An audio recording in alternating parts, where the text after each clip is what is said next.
du travail à faire un petit peu dans ce sens-là. Et Mais Rome, tout ça. oui, moi je pense que notre Église, et c'est nous l'Église, moi j'aime mon Église. Ce que je suis aujourd'hui, c'est l'Évangile qui m'a fait ce que je suis. L'Évangile, je l'ai reçu dans l'Église, je l'ai reçu de ma mère, je l'ai reçu de mon père. Alors, ce que je suis aujourd'hui, c'est l'Église qui m'a fait ainsi, et surtout l'Évangile. Alors, mais nous sommes des humains, on peut se tromper, et on peut quelquefois exagérer, on peut quelquefois se fanatiser. Et alors nous avons besoin tout le temps d'être renouvelés.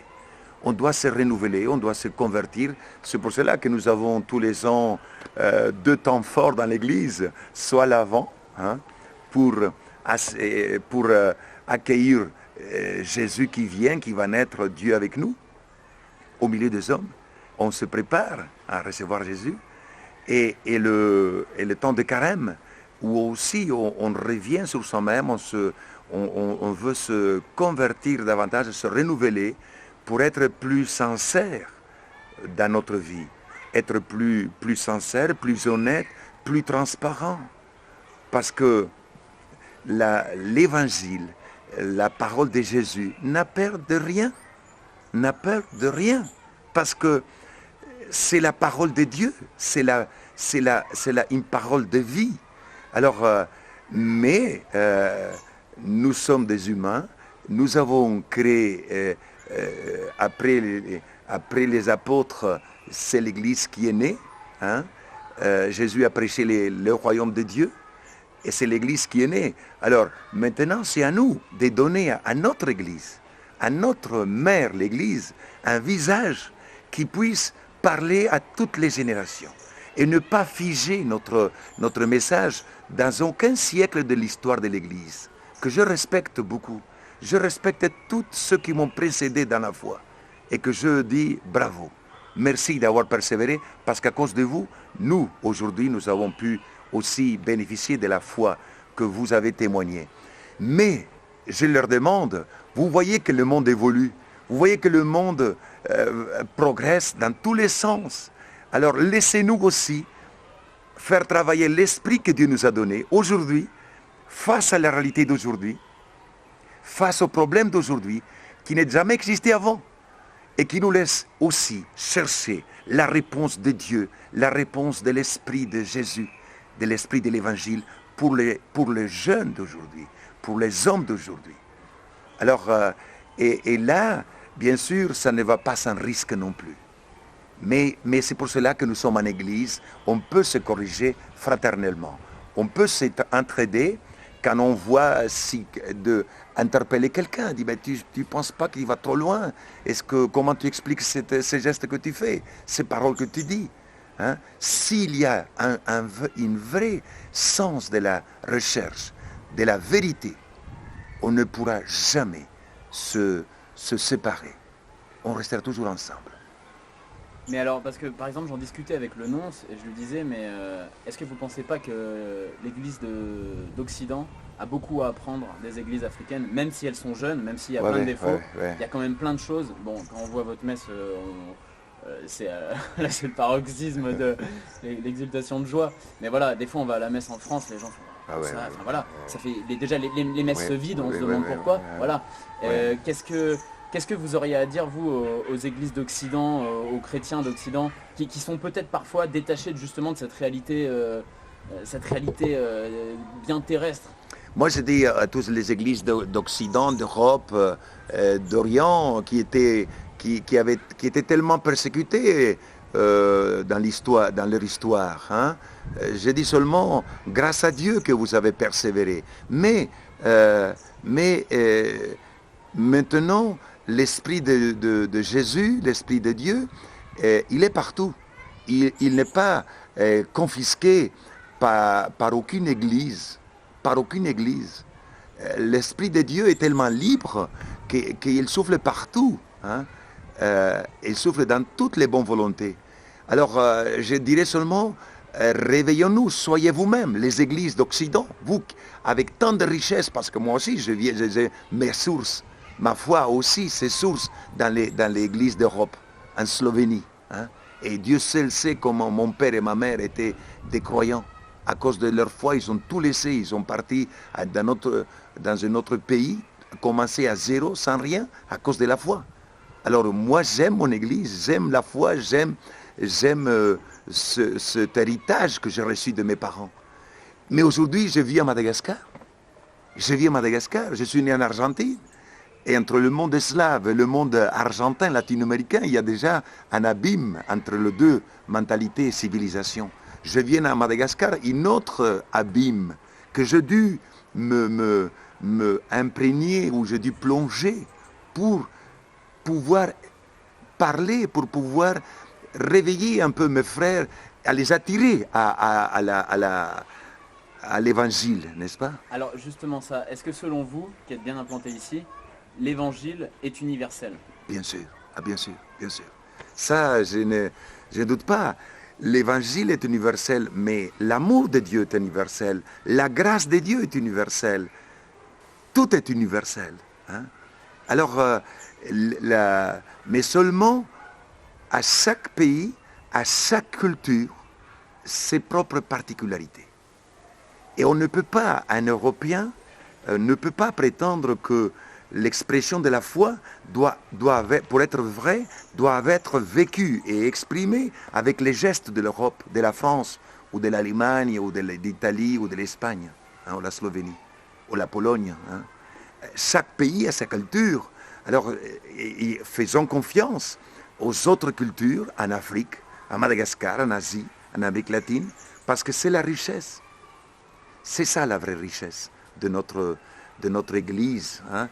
Moi, je suis persuadé d'une chose, que ce que nous avons fait ici, avec mes frères et sœurs malgaches, à Kamassou, je ne sais pas si je l'aurais pu le faire si je serais dans un parti politique, où il y a un culte de la hiérarchie très fort. Dans l'Église, nous l'avons fait. L'Église m'a toléré. Parce qu'au début, on ne croyait pas à ce qu'on va faire ici. Ils disaient non, c'est une mission impossible. Mais ils m'ont laissé faire, ils m'ont donné la liberté, ils m'ont dit exprimez-vous, bon, si vous croyez, allez-y.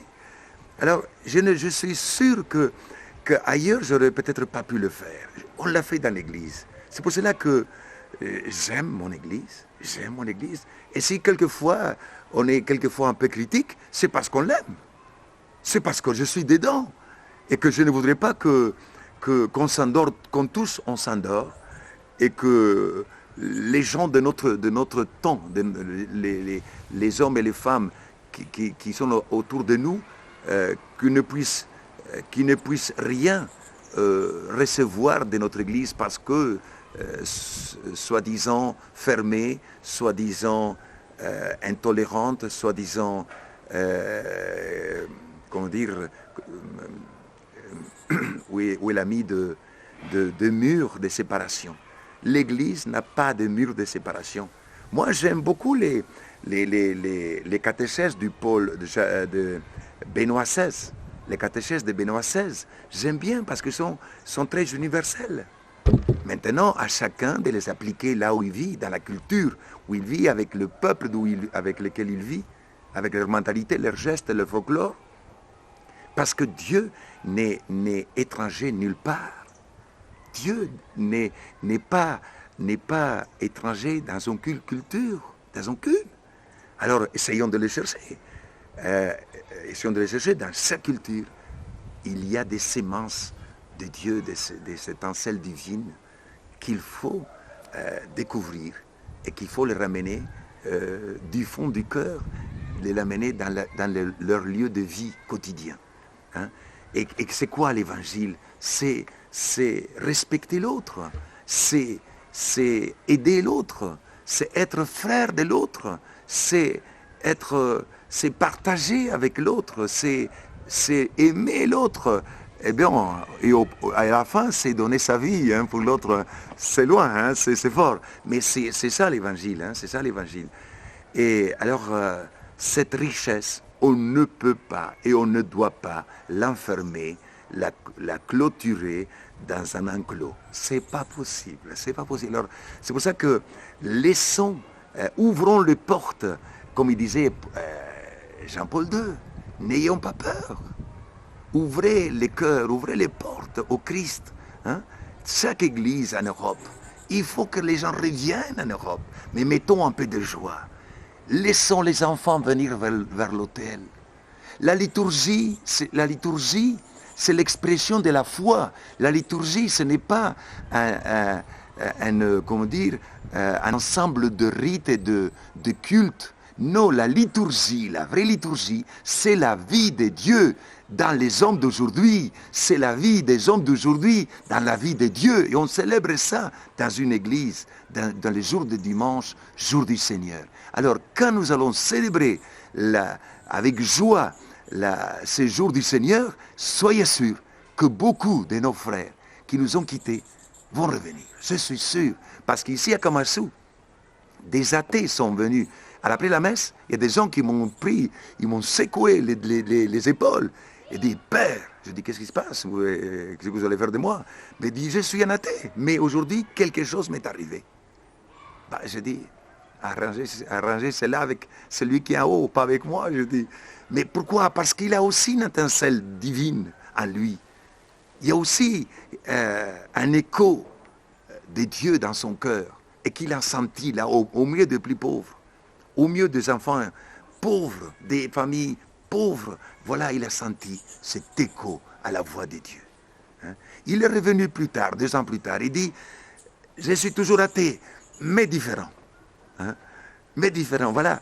Alors, voyez, il y a beaucoup de gens qui ont dit, si nos messes en Europe, en France, sont plus joyeuses, nous on revient. Combien de gens, ils ont dit, ici à Kamassou, et nous recevons 7000 personnes, 7000 touristes par an dans nos messes.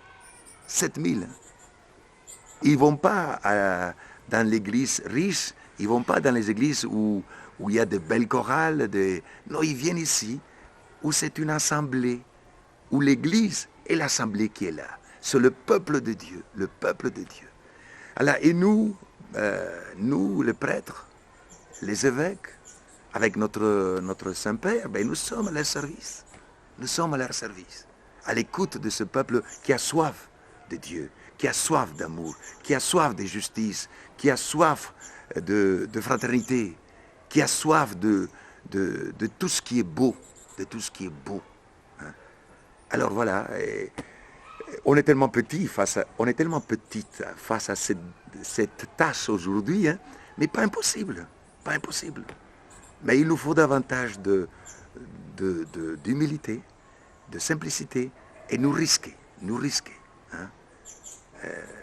Et c'est là, dans l'esprit de l'Évangile, dans l'esprit de Jésus. Hein?